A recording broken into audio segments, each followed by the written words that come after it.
நீங்க இல்லாம நான் இல்லை, நான் இல்லாம நீங்க இல்லைன்னு நல்லா டைலாக்லாம் விட்டுருப்பாங்க. இப்போ டிவோர்ஸ்னு வந்து நிற்கிறாங்க. ஆமா, கேட்குற நீங்க உங்க வெட்டிங் டே எப்போன்னு உங்களுக்கு தெரியுங்களா? அட்லீஸ்ட் உங்க ஒய்ஃபோட பர்த்டே, உங்க ஹஸ்பண்டோட பர்த்டே. பார்த்தீங்களா, யோசிக்கிறீங்க. இதாங்க டிவோர்ஸ்னு வந்து நிற்குது.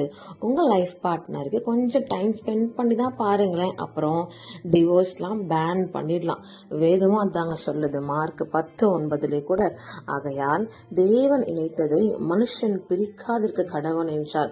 வேதாகமத்தில் நிறைய கணவன் மனைவி ப்ரேயர் தாங்க பண்ணுவாங்க. நீங்கள் பாட்டுக்கு டிவோர்ஸ் பண்ணிட்டு போயிட்டீங்கன்னா அந்த குடும்பம் என்னத்துக்குங்க ஆகிறது? திருமணத்துக்கு வாங்கின கடன் கூட இன்னும் முடிஞ்சிருக்காது. அதுக்குள்ள டிவோர்ஸ்னா அந்த குடும்பங்கள் எப்படி, அவங்க பிள்ளைகள் எப்படி? உங்க பிள்ளைகளை பத்தி யோசிச்சு பார்த்தீங்களா? இந்த சின்ன வயசுல அவங்க பிரிஞ்சு இருக்கணுங்களா? கொஞ்சம் சாக்ரிஃபைஸ் பண்ணி தான் பாருங்களேன். கொஞ்சம் விட்டு கொடுத்து போனா என்ன தப்பு? உங்க மேலேயே இருந்தாலும் சரி, கொஞ்சம் விட்டு கொடுத்து போங்களேன். இந்த டிவோர்ஸ் கூட பரவாயில்லங்க. ஒரே வீட்டில் ஹஸ்பண்ட் அண்ட் ஒய்ஃப் பேசாமையே இருப்பாங்க. இதெல்லாம் கொடுமைலாங்க. இப்படி இருந்தா எப்படிங்க? இருமனம் ஒரு மனமாய் திருமணம் என்னும் பந்தத்தில், இருமனம் ஒரு மனமாய் திருமணம் என்னும் பந்தத்தில் பல கதைகள் பேசி கைகளை கோர்த்த தருணம் எப்பொழுதும் இருக்கட்டும்.